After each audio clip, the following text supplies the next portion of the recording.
এই জিলহজের প্রথম দশক মানে প্রথম 10টি দিন খুবই গুরুত্বপূর্ণ 10টি দিন।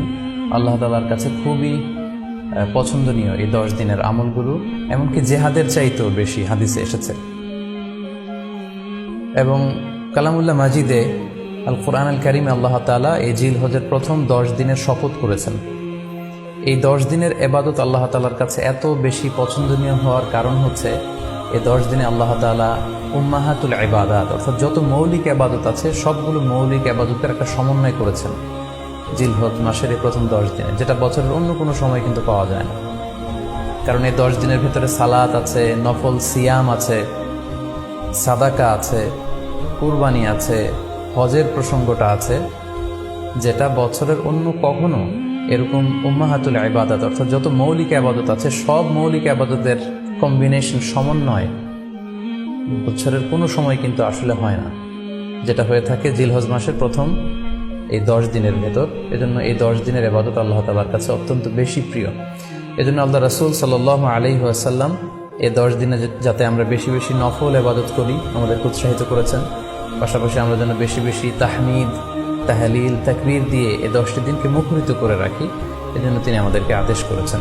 এজন্য এই 10টি দিনে আমরা যেন বেশি বেশি সুবহানাল্লাহ আলহামদুলিল্লাহ লা ইলাহা ইল্লাল্লাহু আল্লাহু আকবার এই আজকারগুলো যেন আমরা বেশি বেশি পড়ি। এবং আরাফাতের সিয়ামের ব্যাপারে আল্লাহ রাসূল সাল্লাল্লাহু আলাইহি ওয়াসাল্লাম আশা করেছেন যে 9 জিলহজের যে নফল সিয়ামটি অর্থাৎ আরাফার রোজা, এই আরাফার রোজা যে ব্যক্তি রাখবে আল্লাহ রাসূল সাল্লাল্লাহু আলাইহি ওয়াসাল্লাম বলেন যে আমি প্রত্যাশা করি এই সিয়ামের বদৌলতে বিগত একটি বছরের এবং সামনের একটি বছরের যত পাপ হবে এই পাপগুলোকে আল্লাহ তাআলা আমাদের জন্য ক্ষমা করে দিবেন।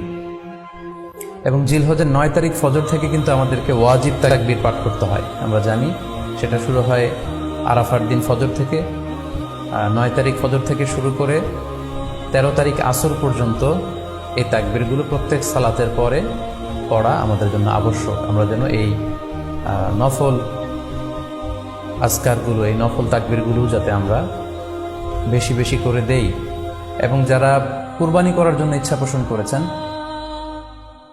তারা যেন এই 10 দিনের আগেই তাদের মাথার চুল এবং নখ কেটে পরিচ্ছন্ন হয়ে যান। এবং জিলহজের এই 10 দিনে তারা যাতে মাথার চুল না কাটে এবং হাতের নখ না কাটে, এই মর্মে আল্লাহ রাসূল সাল্লাল্লাহু আলাইহি ওয়াসাল্লাম আমাদেরকে গাইডলাইন দিয়েছেন। সব মিলে আল্লাহ তাআলার কাছে এই 10টি দিনের ইবাদত খুবই প্রিয়। এমনকি হাদিসে এসেছে, যেটা আমরা বললাম যে জেহাদের চাইতেও বেশি প্রিয়। এজন্য এই সুবর্ণ সুযোগটুকুন যেন আমরা কখনোই মিস না করি। তাই আমাদের সাধ্যমতো আমরা যেন বেশি বেশি নফল ইবাদত করি। আমরা যেন সুযোগ হলে পুরো 10 দিন ব্যাপী আমরা চাইলে নফল সিয়াম রাখতে পারি, আমরা বেশি বেশি কোরআন তেলাওয়াত করতে পারি। বিশেষ করে তাহমিদ, তাহলিল এবং তাকবীর, আলহামদুলিল্লাহ লা ইলাহা ইল্লাল্লাহ আল্লাহু আকবার, এই জিকিরগুলো, এই আজকারগুলো পড়ে পড়ে যেন আমরা এই 10টি দিনকে মুখরিত রাখি। আল্লাহ তাআলা জিলহজ মাসের যে মাহাত্ম্য এবং বারাকা তিনি আমাদের জন্য দিয়েছেন, এগুলো যেন আমরা বেশি বেশি হাসিল করতে পারি। আমিন ইয়া রাব্বাল আলামিন।